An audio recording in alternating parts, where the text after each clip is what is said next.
Hi guys, welcome back to my channel.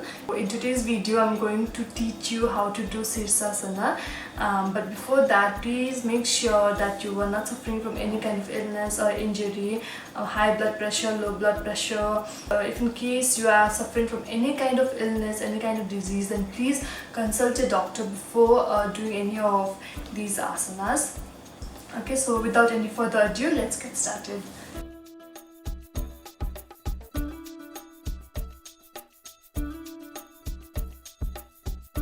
First come to Adho Mukha Svanasana, which is also called the downward facing dog. So separate your feet and keep it hip width distance. Separate your hands and keep it shoulder width distance. And then try to look at your navel. And take a normal breath. Inhale and exhale. Try to look at your navel. And stay here for at least 1 minute.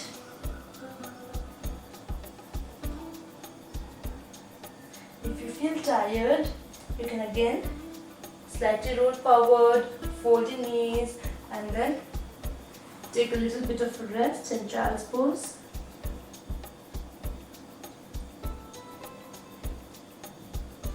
Now from here, again come to downward facing dog, and from here you interlace your fingers like this. Okay, and you first measure the distance. Your distance between your two elbows should be your one elbow distance. Okay, so you cup your elbows like this and you measure it. Once you measure it, keep your elbows fixed and then place your hand in front and interlace your fingers. And lift your knee, separate your feet, look at your navel, exhale, come forward. When you do this, the weight should be transferred on your arms and not on your waist. Don't sag your waist. Exhale, inhale, exhale, inhale, exhale, inhale, fold your knees, again rest in child pose.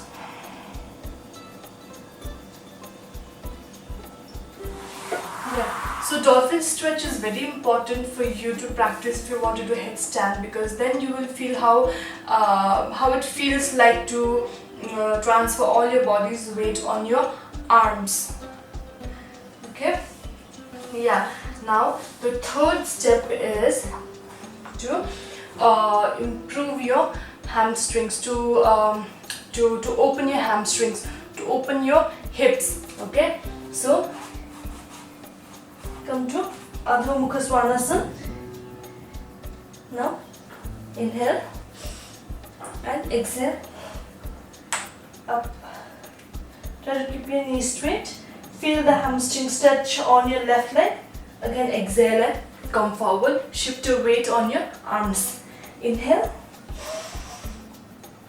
and exhale. Come forward. Again inhale and exhale and relax.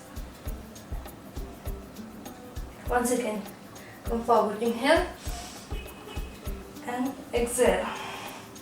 Feel the hamstring stretch on your right thigh. Again inhale and exhale. Inhale and exhale. And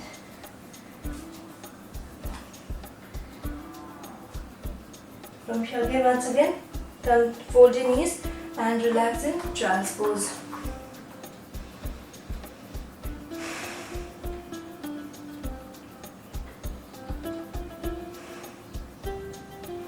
Now from here, once again, we will work even a little bit more on our hamstrings. So inhale and bring your right leg forward on the outside of your arm and stretch back and forth, back and forth, back and forth. Yeah. This back. Again. Inhale. Bring it on the outside and stretch.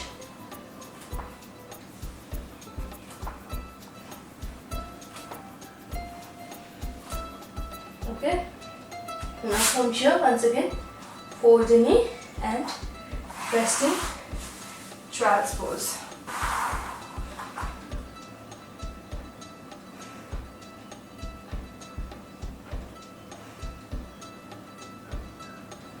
Okay.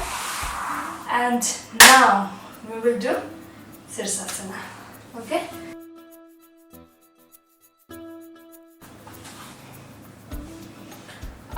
I like to be free from all of these things, so even the ring, because I don't like my ring to disturb me when I am doing Sirsasana. So yeah. Okay. So now again, once again, measure the distance, 1 elbow distance, and keep your hands in front, interlace your fingers, and when you interlace your fingers, keep your pinky finger, last finger, like this. Okay? So that when your entire body's weight is on your arm, because the pressure falls on this finger as well. So when you keep this finger like this and keep it over here, there's a little bit gap in between your hand and your mat. So in that case, you tend to give a lot of pressure on your last finger, right? So that's why we put this last finger over here inside, and we measure the distance, place the finger, and from here place the crown on the ground, support it with your fingers. Here we gently walk forward and shift the weight on the upper body. The reason why we did the hamstring stretch is because now when you move forward, because otherwise you won't be able to transfer the weight on the upper body. So when you do this, gently fold your one knee and then try to shift your weight further, engage your core, and then come to this posture. Even this is fine for beginners. And you gently raise your one leg.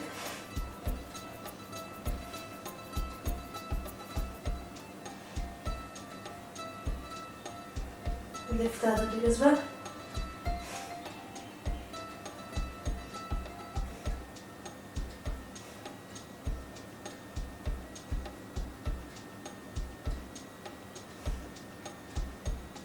And from here again, gently come down and fold your knee, and once again relax.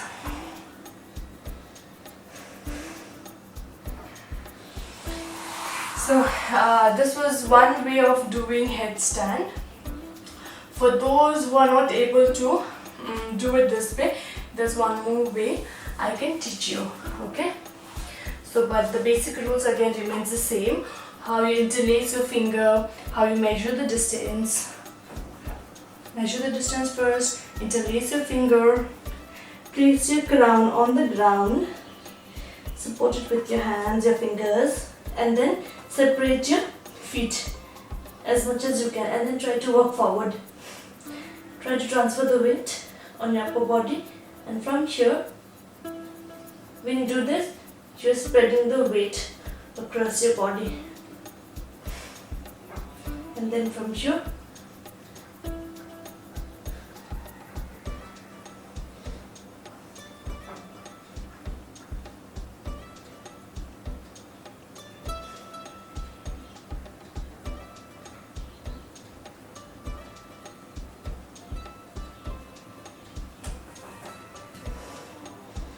and then again fold the knee and then Relax. In child's pose. Yeah.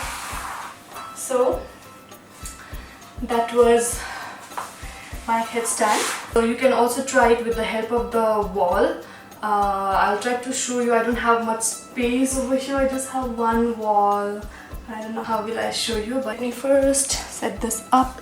So let's take our position. Measure the distance in between two elbows. Keep your fingers interlaced and place it down on the ground. And then from here you can try to kick it up, and then place both your feet on the wall and gently try to bring one leg off the wall.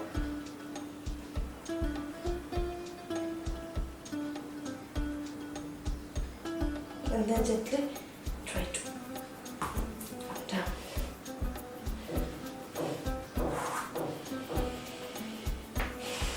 And rest in child's pose. So yeah, you can take the wall support like this till the time that your arm is able to hold your entire weight of your body. And yeah, I think wall is much easier because I was never able to get rid of the wall. The only thing which I have learned in my headstand journey is you need to overcome the fear. Once you overcome the fear of falling, then you can do headstand anywhere. So that's all for today. I hope you guys liked my video, and please let me know if you couldn't follow me in today's video anywhere. I will come up with a new video once again covering all your concerns and queries. And yeah, stay fit, stay healthy, stay at home, and subscribe to my channel because it is free.